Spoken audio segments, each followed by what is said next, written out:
ঐতিহ্যমণ্ডিত ষাঠিকুছি নপাৰা নামঘৰৰ 59 সংখ্যক বাৰ্ষিক ধৰ্মীয় সভা নপৰীয়া স্মৃতি গ্ৰন্থ উন্মোচন নলবাৰী জিলাৰ ঐতিহ্যমণ্ডিত ষাঠিকুছি নপাৰা নামঘৰৰ 59 সংখ্যক বাৰ্ষিক ধৰ্মীয় সভা উপলক্ষে এখন স্মৃতি গ্ৰন্থ উন্মোচন কৰা হয়। স্মৃতি গ্ৰন্থ উন্মোচন কৰে টিহু মহাবিদ্যালয়ৰ বুৰঞ্জী বিভাগৰ প্ৰাক্তন মুৰব্বী অধ্যাপক তথা শিক্ষাবিদ ডক্টৰ ৰমণী বৰ্মনে। উক্ত সভাত উপস্থিত থাকে টিহু মহাবিদ্যালয়ৰ ইংৰাজী বিভাগৰ সহকাৰী অধ্যাপক ডক্টৰ সুভাষ বৰ্মন, মোকালমোৱা খণ্ড উন্নয়ন বিষয়া প্ৰকাশ বৰ্মন, অসম নগৰ পানী যোগান আৰু অয় প্ৰণালী পৰিষদৰ সচিব প্ৰফুল্ল তালুকদাৰকে ধৰি বহু কেইগৰাকী বিশিষ্ট ব্যক্তি।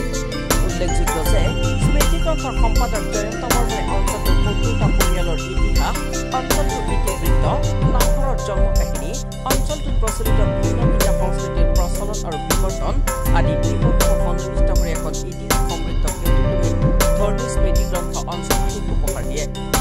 ইপিনে দুপৰীয়া ভাগত শাস্ত্ৰ পাঠ কৰে প্ৰভাত বৰ্মনে।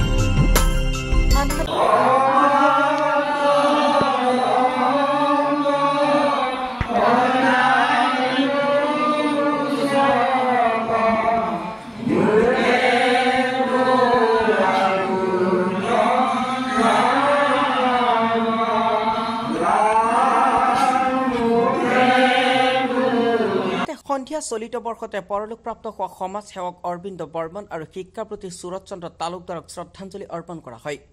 লগতে অংকুৰণ নামৰ প্ৰাচীৰ পত্ৰিকাও উন্মোচন কৰা হয়।